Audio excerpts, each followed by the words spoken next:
वंदे मातरम वंदे मातरम सुजला सुफला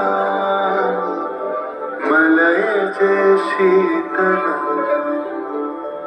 सस्य श्यामला मातरम वंदे मातरम। 1908 সালের 11ই অগস্ট কিংসফোর্ডে বন্দে মাতরম বলার দোষে যে বালককে বেত মারার হুকুম দিলেন ব্রিটিশ সরকার, তারই পক্ষে দাঁড়িয়ে ক্ষুদিরাম বসু ও প্রফুল্ল চাকি সাহেবের ফিটন গাড়ি লক্ষ্য করে বোমা চালালেন মুজফ্ফরপুরে।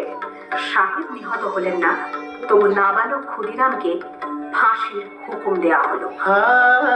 জননী গুলো তুলে পক্ষে শান্তনু বাস দেহ তুলে চোখে কাঁদিছে তব চরণ তলে 30 কোটি নর নারী।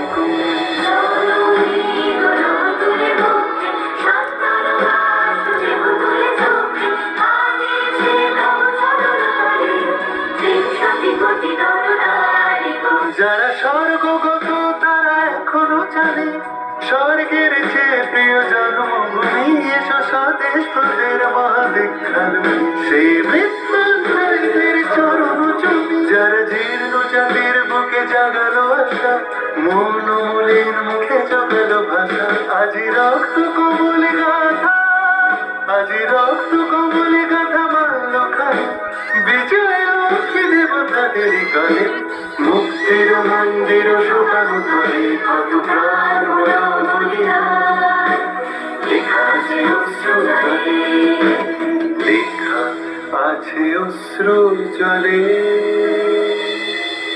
9 সেপ্টেম্বর 1915 ইংরেজদের সঙ্গে সম্মুখ সমরের স্বাধীনতা ছিনিয়ে নিতে অস্ত্র আনার পরিকল্পনা করেন যতীন্দ্রনাথ মুখোপাধ্যায়। বালেশ্বরে সঙ্গীদের নিয়ে জাহাজ থেকে সেই অস্ত্র নামাতে গেলে ইংরেজ বাহিনী তাদের ঘিরে ফেলে। বুড়িবালনের তীরে লড়াই বাঁধে বিরাট ইংরেজ বাহিনী বনাম বাঘা যতীন ও তার 4 সতীর্থদের। এককালে শুধু ভোজালি হাতে যিনি বাঘ মেরেছিলেন, সেই বীর সেদিন লুটিয়ে পড়লেন। আমি হাসি হাসি পড়ব ফাঁসি দেখবে ভারতবাসী ও মা হাসি হাসি পড়ব ফাঁসি দেখবে ভারতবাসী একবার বিদায় দে মা ঘুরে আসি। 18 এপ্রিল 1918 মাস্টারদা সূর্য সেন ও তার 65 জন শিষ্য মিলে পরিকল্পনা করে চট্টগ্রামে ব্রিটিশ পুলিশের অস্ত্রাগার লুট করেন এবং তারপরে লুকিয়ে আশ্রয় নেন জালালাবাদ পাহাড়ে। এর 4 দিন পর ব্রিটিশ বাহিনী খুঁজে বার করে মাস্টারদা ও তার সঙ্গীদের। সেদিনের অস্তমিত সূর্য ছিল সূর্য সেনের রক্তের আহ্বান শোনো আহ্বান আশীর্বাদ খায় কোনো দেরি দুস্তার আগে দুস্তার ফেলে বন্যার মতো বেরিয়ে আহ্বান শোনো আহ্বান আশীর্বাদ খায় কোনো দেরি দুস্তার আগে দুস্তার ফেলে বন্যার মতো বেরিয়ে যুগ সঞ্চিত শক্তি দিয়েছে সারা যুবকের সম্মুখে সূর্যের ইশারা যাত্রা শুরু হচ্ছে ছুটে দুর্বার বেগে তটি